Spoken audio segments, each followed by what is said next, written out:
Ok, donc produit scalaire. Exo 1. Donc là, on a deux vecteurs. U de coordonnées 1, racine de 3 et 0. Et bon, j'imagine que le but c'est de calculer le produit scalaire, donc je mets dimension scalaire V de coordonnées 0, racine de 3. Bon, là, je pense qu'il n'y a pas de souci. Hein. C'est xx' plus y avec prime plus z'.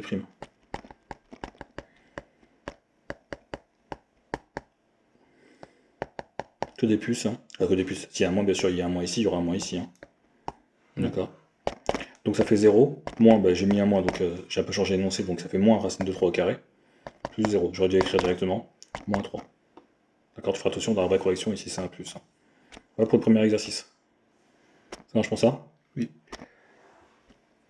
Après, quel est un degré près la mesure de l'angle géométrique associée à UV? Donc on a U scalaire V, qui est égal à moins 3.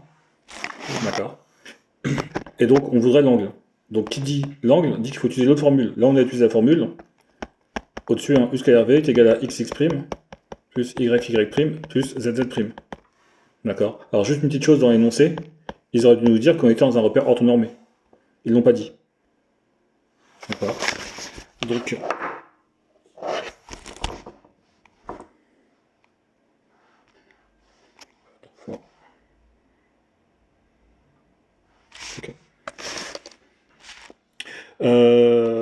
Donc ils auraient dû nous dire qu'on était dans un repère orthonormé hein, pour pouvoir utiliser cette formule-là. C'était sous-entendu. Hein. Et donc après, ici, on nous demande de trouver l'angle associé. Donc ce qu'il faut, c'est utiliser la deuxième formule U scalaire V, nombre de U fois nombre de V fois cosinus de l'angle. Et donc nous, on va chercher cosinus de l'angle. Une fois qu'on aura cosinus de l'angle, on aura l'angle. Ce qui veut dire que si j'isole, ça fait nombre de U, ça fait U scalaire V, divisé par, et ça passe en division de l'autre côté. Nombre de U fois nombre de V. U scalaire V, je le connais. Peu de couleur, ça je le connais, ça fait moins 3. Bon, normalement ça fait 3 dans l'énoncé, hein. Mais nous on a changé l'énoncé, ça fait moins 3. Maintenant, ce qu'il nous faut, c'est nombre de U. Nombre de U, normalement on écrit comme ça, mais que j'écris juste avec une seule lettre. C'est racine de x du vecteur U au carré, plus donc toujours sous la racine, donc y du vecteur u au carré, plus z du vecteur u au carré. Je le fais directement, donc u ça nous fait racine de 1 au carré, plus 0 au carré, plus pas 0 au carré, c'est t, hop, je vais juste marcher arrière sur ça, c'est racine de 3 au carré, plus 0 au carré. On peut mettre dans l'ordre qu'on veut, mais autant garder le bon ordre. Ça fait 1 plus 3, ça fait 4. Et racine de 4, racine de 4,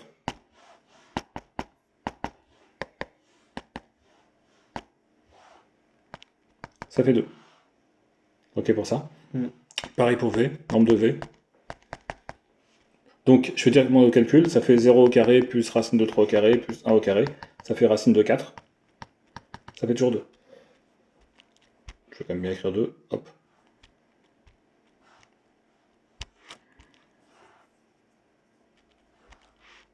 Voilà.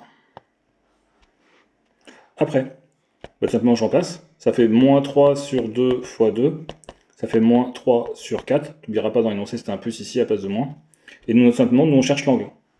Donc pour avoir l'angle, on va faire alpha égale, et c'est simplement cos moins 1, où sont les calculatrices arcos. Arcos de moins 3 quarts.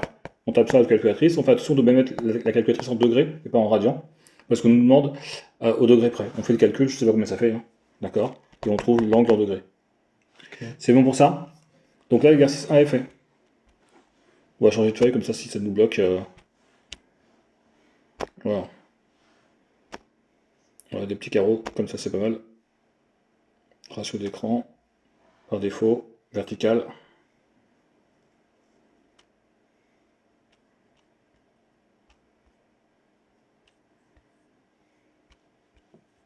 Bon, ça, c'est des trucs que j'aurais dû faire avant, tester avant.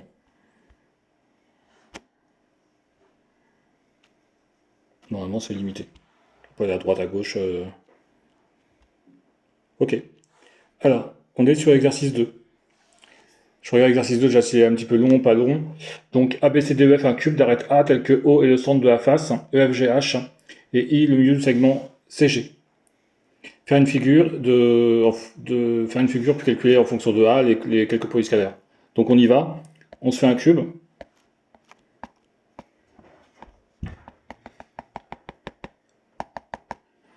Voilà. On y va. A, B, C, D, E, F, G et H. A, B, C, D, F, G, H, d'arête A. Donc l'arête, elle vaut A. Voilà, j'en mets juste une fois. Hein. C'est un cube, donc toutes les arêtes sont identiques. Tel que O est le centre de la face E, F, G, H.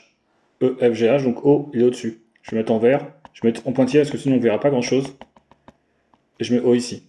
Et I, le milieu du segment CG. Et I, toujours en vert, le milieu du segment CG. Un petit peu haut, mais c'est pas très grave. Faire une figure, gna gna gna. Oh, ok, on est sur le produit scalaire AO. Scalaire CG. D'accord, donc on regarde au dessin. Alors ce qui est bien, c'est que je pourrais effacer. Donc ça, c'est au moins intérêt. On va mettre un petit peu de noir. Donc AO. AO qui est ici. Scalaire CG. Alors déjà, nous CG, on aime bien. Parce que c'est une des arêtes. Par contre, AO, on n'aime pas du tout. Donc on va décomposer. D'accord. Là, je vois rien du tout. Donc je peux faire de projection. Je peux pas faire l'angle. Mais par contre, je préfère les coordonnées. Si je veux créer un repère, mais on n'a pas créé de repère. D'accord. Donc on va d'abord essayer de décomposer au maximum. Donc je répète. Je rappelle qu'on avait 3 formules. Je mets ici un petit 1. La formule, c'était U scalaire V, norme de U fois norme de V fois cosinus de l'angle. Posez-vous alors si vous voulez. Ça. Posez-vous comme ça, je mets en bas de U. Ça va être mieux.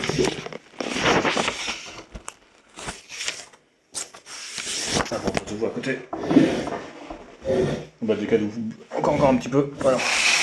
C'est bon là, c'est mieux si vous êtes devant. Parce que j'imagine que ça devait briller un petit peu. Ou je sais pas.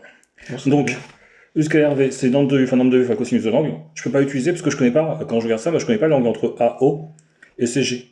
En réalité, je pourrais le trouver. Ah non, je pourrais pas le trouver. Parce que CG, le vecteur CG, c'est le même que celui-ci. Alors, on a l'impression que ça fait 45. Il faut faire attention parce que lui, il est pas dans le plan qui est devant nous. Il est en biais.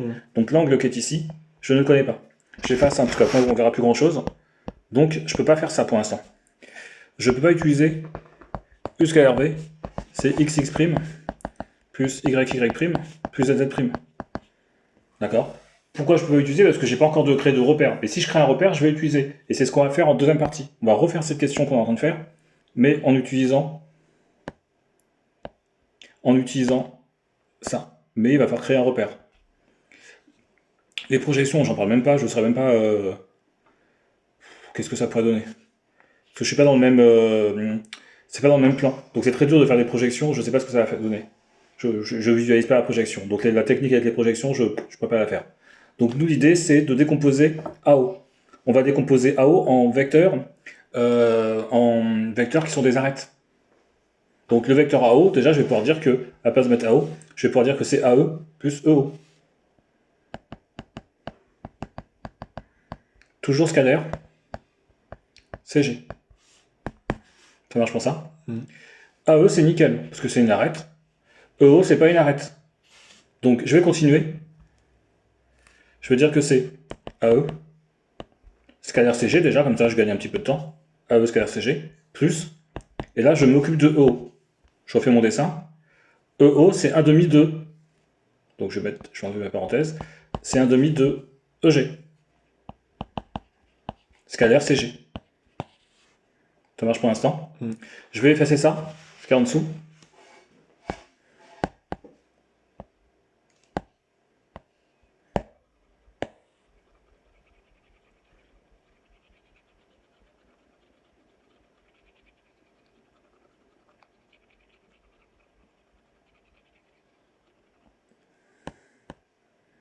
On va juste changer la couleur parce que j'ai pas terrible le vert.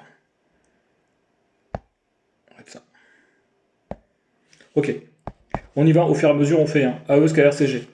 Deux vecteurs qui sont collinéaires, du même sens. Ça fait norme de AE fois norme de CG fois cosinus de 0. Parce qu'ils sont collinéaires du même sens, c'est les mêmes vecteurs.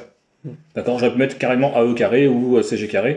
Et ça nous fait A carré. Puisqu'on a vu que l'arête avait les A.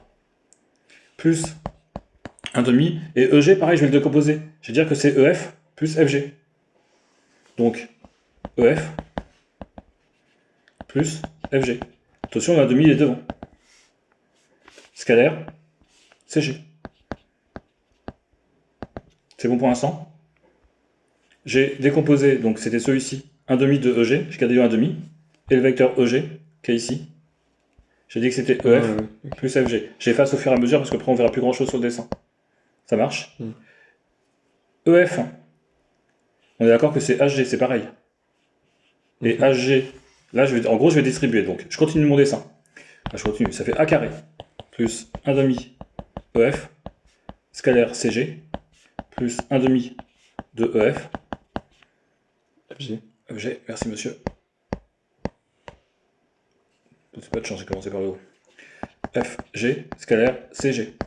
Et maintenant on va regarder un petit peu le dessin. EF, le vecteur qui est ici, est-ce qu'on est d'accord pour dire que c'est le même que celui-ci? Et par rapport à CG, ils ont un angle droit ici dans le plan du fond. Par rapport à CG. Oui. Là, je peux le tracer, je vais essayer de le tracer, mais l'angle qui est ici. Donc, ça fait 0 ça. Parce qu'ils sont perpendiculaires. Ok. FG. Bah là, on voit tout de suite, hein. FG, ici j'ai un angle droit sur ce carré-là. Donc toujours 0. Dès que deux vecteurs sont orthogonaux, le produit scalaire vaut 0. Et donc à la fin, ça nous fait juste A au carré. Ok. Ça marche pour ça. Je te refais, ou c'est bon? Non, c'est bon. Ok, je continue, je refais juste le carré.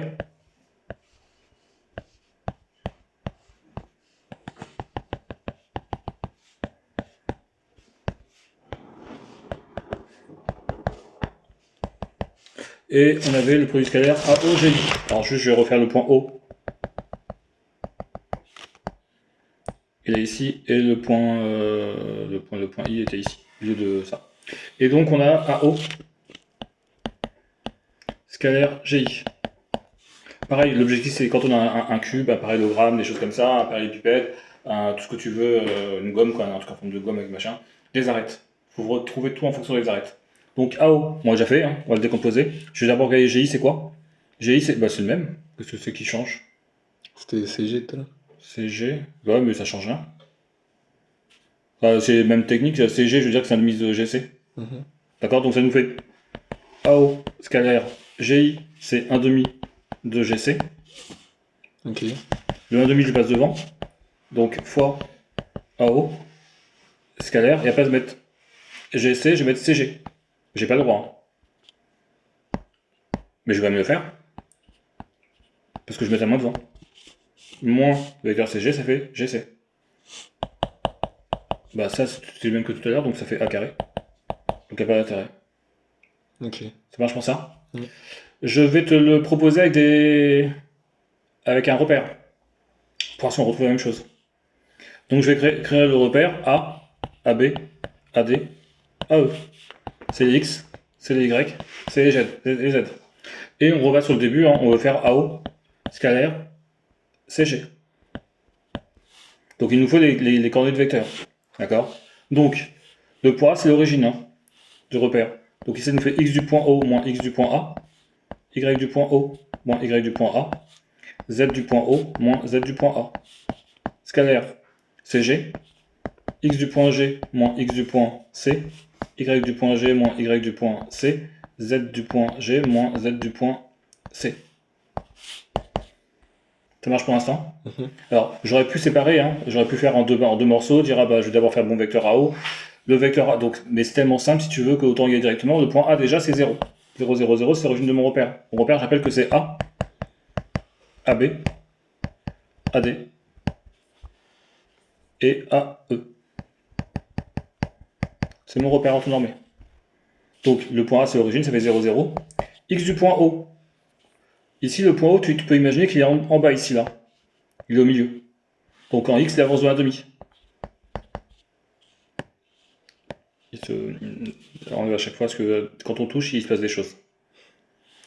Et je connais pas ce qui se passe. Donc, donc 1,5 en X du point O. En Y, c'est 1,5. Par contre, en Z, il est monté, c'est-à-dire que là, j'avance de 1,5 ici. J'avance de 1,5 en Y, mais je monte de 1 ici. Est-ce que c'est bon pour le point O? Oui. Scalaire. Donc là, c'est plus simple, parce qu'on est sur un cube. Le point G. En X, il vaut 1. En Y, il vaut 1. Et en Z, il vaut 1. C'est bon pour ça? X. Donc 1, 1, 1. Alors c'est pas 1 en réalité, c'est des 1. Je vais le remodifier après parce que j'ai oublié que c'était à l'arrête. D'accord? Le point C. C'est en X, il vaut 1. En Y, il vaut 1. Et en Z, il vaut 0. Au final, le vecteur CG, regarde, il monte comme ça. Il fait juste 1 en Z. Donc ça fait 0. Ça fait 0, ce que j'entoure. Il reste que 1 en Z. Bah oui, il fait 1 en Z. Je vais juste modifier parce que c'était A les coordonnées, je sais pas si tu t'en souviens, c'était A les coordonnées, donc ça me disait A sur 2, 1, scalaire, 0, 0 et A. C'est bon pour ça? La Du coup, longueur, ça veut dire 1 en gros. bah c'était A, je peux pas modifier, c'est A, quoi, c'est A. Ok. Mais oui, c'est la même norme, quoi, c'est A, c'est 1. Mais oui, mais c'est A par contre. Ok. Ça fait 0 ici, quand je fais le produit scalaire. Donc ça fait A demi fois 0, plus A sur 2 fois 0, plus 1 fois A. D'accord, c'est pas 1, c'est A. 1 fois A. Et on retrouve bien le A au carré tout à l'heure. D'accord, donc j'ai créé mon repère. Alors il faut que ce soit un repère tout normé. Hein.